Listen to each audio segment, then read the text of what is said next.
حضرت ابو بکر نے بہت خوش ہو کر ایک بات کہی، حضور میں نے 2 اونٹنیاں تیار کی ہوئی ہیں. یعنی اب آپ وہ تو سوچتے تھے نا شاباش ملے گی کہ میں نے تیاری کی ہوئی ہے، میں نے 2 اونٹنیوں کو خوب کھلا پلا کے فربا کیا ہوا ہے، بڑی توانا ہے تاکہ ہم تیزی کے ساتھ سفر کر سکیں. حضور نے توقف کیا، فرمایا ہاں ٹھیک ہے، 1 اونٹنی میں استعمال کروں گا لیکن میں اس کی قیمت ادا کروں گا. حضرت ابو بکر کی آنکھوں میں آنسو آ گئے، روتے ہوئے کہا حضور مجھ سے یہ مغایرت، کیا یہ جان اور مال کسی اور کے لیے ہے؟ آپ مجھ سے بھی کہہ رہے ہیں میری اونٹنی جو ہے وہ بھی بلا معاوضہ آپ قبول نہیں فرما رہے. یہ ہے محمد الرسول اللہ کی غیرت اور حمیت کا معاملہ. ہمارا معاملہ جو ہے دین کی دعوت و تبلیغ کے اعتبار سے بالکل کچھ مختلف بنا ہوا ہے. اسی لیے وہ عزت نہیں، وہ وقار نہیں. یہاں یہ حال ہے کہ حضور کے خسر ہیں، جان نثار ہیں، یار غار ہیں، سب کچھ ہیں، لیکن وہاں بھی یہ معاملہ ہے کہ ٹھیک ہے اونٹنی کی میں قیمت ادا کروں. بہرحال میں جو عرض کر رہا تھا وہ یہ ہے کہ چونکہ رسول کو اجازت نہیں تو فرمایا گیا وَاصْبِرْ لِحُکْمِ رَبِّكَ وَلَا تَكُنْ كَصَاحِبِ الْحُوتِ. دیکھنا وہ جو یونس علیہ السلام جو انہوں نے کیا تھا، اجازت آئے بغیر وہ اپنی قوم کو چھوڑ کر کسی اور وجہ سے نہیں گئے تھے دین کی حمیت اور غیرت کی وجہ سے. یہ بدبخت بات سننے کو تیار نہیں ہے تو دفع ہو، میں کہیں اور جا کر اللہ کی بات کہیں سناؤں گا، لیکن اجازت کے بغیر نہیں جا سکتے. یہی وجہ ہے کہ پکڑ ہوئی، گرفت ہوئی اور مچھلی کے پیٹ میں رہے. وہاں وہ لا الہ الا انت سبحانک انی کنت من الظالمین، اور وہاں سے پھر اللہ تعالیٰ نے نجات دی، مچھلی نے انہیں اگل دیا ساحل کے اوپر. یہ ایک لمبی بات ہے. تو یہاں حضور سے کیا کہا گیا؟ صبر کی. اب دیکھیے ایک بات عجیب ہے، یہ ربط اپنے ذہن میں رکھیے. اللہ تو صبر کی تلقین کر رہا ہے اپنے رسول کو، اور رسول یہی تلقین کر رہے ہیں اپنے صحابہ کو، صبر کرو، جھیلو، برداشت کرو، ہاتھ مت اٹھانا، کوئی جوابی کارروائی نہیں ہوگی، بلکہ اپنے اوپر جھیلو جو کچھ جھیلنا ہے، ڈٹے رہو، پیچھے مت ہٹنا، یہ صبر ہے، لیکن ہاتھ اٹھانے کی اجازت نہیں. چنانچہ اب ذرا چشم تصور سے دیکھیے، ابو جہل اس نے جو بدترین روش اختیار کی وہ ایک خاندان تھا حضرت یاسر، ان کی اہلیہ حضرت سمیہ اور ان کے فرزند حضرت عمار رضی اللہ تعالی عنہم. یہ غلام نہیں تھے، حضرت سمیہ تو کنیز تھیں لیکن یاسر غلام نہیں تھے. ان کی کہانی یہ ہے، واقعہ یہ ہے کہ یہ بہت نیک آدمی تھے. یاسر یمن کے باشندے، انہیں کو خواب میں بشارت ہوئی کہ نبی کا ظہور ہونے والا ہے مکے میں، جاؤ شاید ان کے قدموں تک پہنچ جاؤ. جیسے حضرت سلمان فارسی کی بات میں نے آپ کو بتائی، وہ تو خواب کی بشارت نہیں تھی، وہ ان کے غور و فکر کا معاملہ تھا. انہوں نے وہ جو آگ کی پوجا پاٹ ہے اس کو چھوڑا اور سفر کیا، اور پھر انہیں خبر دی ایک راہب نے کہ کھجوروں کی سرزمین میں آخری نبی کا ظہور ہونے والا ہے، جاؤ شاید قسمت یابری کرے. انہیں خواب آیا تھا. یہ یمن سے ترک وطن کر کے مکے آ گئے. ابو جہل کا ایک چچا تھا، بہت شریف النفس انسان، اس کے ساتھ معاہدہ کیا حلیف بن کر، اور وہ مکے میں رہنے لگے. اس لیے کہ یہ نوٹ کر لیجئے، مکہ اس وقت ایک قبیلے کا شہر تھا، صرف قریش. یا قرشی رہ سکتا تھا وہاں یا قرشی کا حلیف. اگر کسی کے ساتھ اس کی، جیسے آپ کو معلوم ہے یہاں کاروبار وغیرہ کرنے میں سعودی عرب میں شراکت جو ہے وہ کسی لوکل سعودی کے ساتھ ہوگی تو آپ کر سکتے، وہ کفیل ہے، ورنہ آپ کچھ نہیں کر سکتے. اسی طرح کی بات وہاں تھی کہ اگر تو کسی قرشی نے آپ کو امان دی ہوئی ہے تو آپ رہ سکتے ہیں مکے میں، ورنہ نہیں. یا تیسرے قرشی کا غلام تو ملکیت ہی ہے اس کی، جیسے بھیڑ بکری ہے کسی قرشی کی اسی طرح اس کے غلام ہے. یہ 3 کیٹیگریز تھی انسانوں کی مکے میں.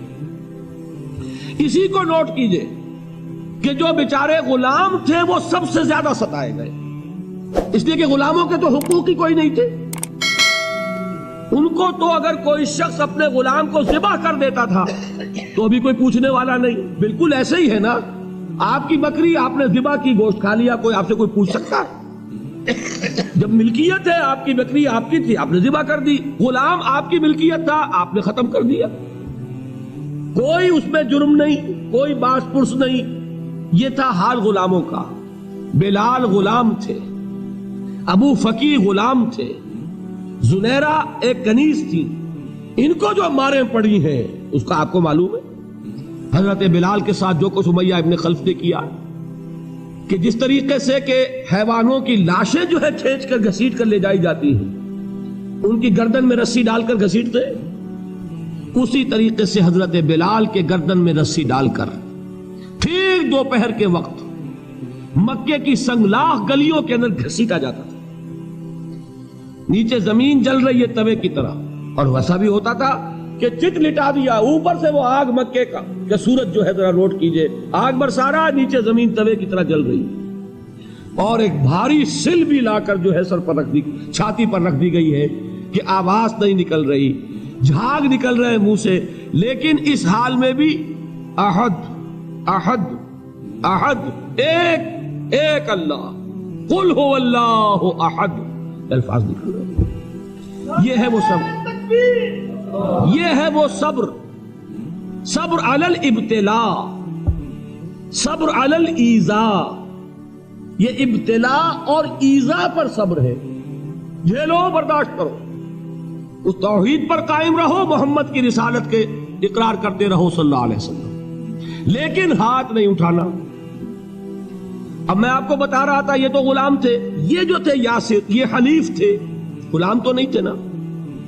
البتہ وہ ابو جہل کے چچا کی کنیز تھی یہ سمیہ, انہوں نے اجازت لے کر ان سے نکاح کر لیا. یہ تو کنیز رہیں گی. بیٹا جو ہوا وہ بھی ایک طرح سے, جب کنیز زیادہ ہے تو غلام ہو گیا, عمار ابن یاسر. وہ جو شخص تھا بہت شریف النفس ابو جہل کا چچا, وہ مر گیا. اب ابو جہل جو ہے اس خاندان کا سربراہ ہے, لہذا یہ تینوں جو افراد ہیں وہ اس کے رحم و کرم پر ہے. یاسر کو بھی پروٹیکشن اگر ہے تو ابو جہل کی ہے, ابو جہل جو چاہے کرے, اور سمیہ تو کنیز ہے ہی, اس کا تو کوئی حق ہے ہی نہیں, جو چاہے کرے. اور عمار ان دونوں کا بیٹا ہے, لہذا بدترین معاملہ کیا ابو جہل نے ان تین افراد کے ساتھ. حضرت سمیہ کے ساتھ جو کچھ کیا گیا ہے آپ اس کا تصور نہیں کر سکتے.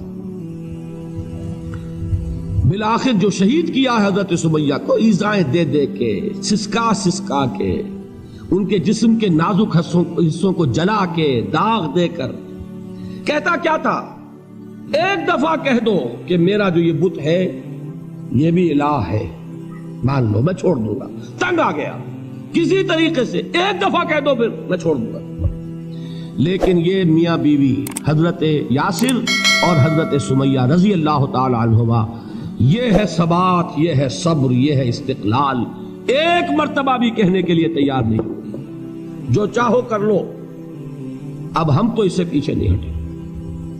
تنگ آ کر اس نے حضرت سمیہ کی تو شرمگاہ میں برچھا مارا اور شہید کیا. حضرت یاسر کے بارے میں ایک روایت یہ ہے, ستا ستا کے, تنگ کر کر کے, آخر کار جو ختم کیا انہیں شہید کیا کس طرح, 4 سانڈ اونٹ جوان, ان سے رسے باندھے, ایک رسے سے ایک بازو باندھا, دوسرے سے دوسرا بازو باندھا, تیسرے سے ایک ٹانگ باندھی, چوتھے سے دوسری ٹانگ باندھی, اور چاروں کو دوڑایا ہے کہ جسم کے پرکھتے ہوئے. اس حال میں کیا ہو رہا تھا وہ میں بتا رہا ہوں کہ اللہ تو تاکید کر رہا ہے اپنے نبی کو, اصبر وَلِرَبِّكَ فَاصْبِرْ وَاصْبِرْ عَلَى مَا يَقُولُونَ وَاصْبِرْ وَمَا صَبْرُكَ إِلَّا بِاللَّهِ وَاصْبِرْ لِحُكْمِ رَبِّكَ وَلَا تَكُنْ كَصَاحِبِ الْحُوتِ. اس وقت سامنے سے حضور گزرتے تھے جبکہ آل یاسر کے ساتھ یہ معاملہ ہو رہا ہے. کیا فرماتے تھے, اصبروا یا آل یاسر فَإِنَّ مَوْعِدَكُمُ الْجَنَّةُ, اے یاسر کے گھر والوں صبر کرو, جھیلو, اس لیے کہ تمہارے وعدے کی جگہ جنت ہے. اللہ تعالیٰ ادھر آنکھ بند ہوگی ادھر جنت میں تمہارا داخلہ ہو جائے گا. یہ ہے تواصوا بالصبر. والعصر ان الانسان لفی خسر.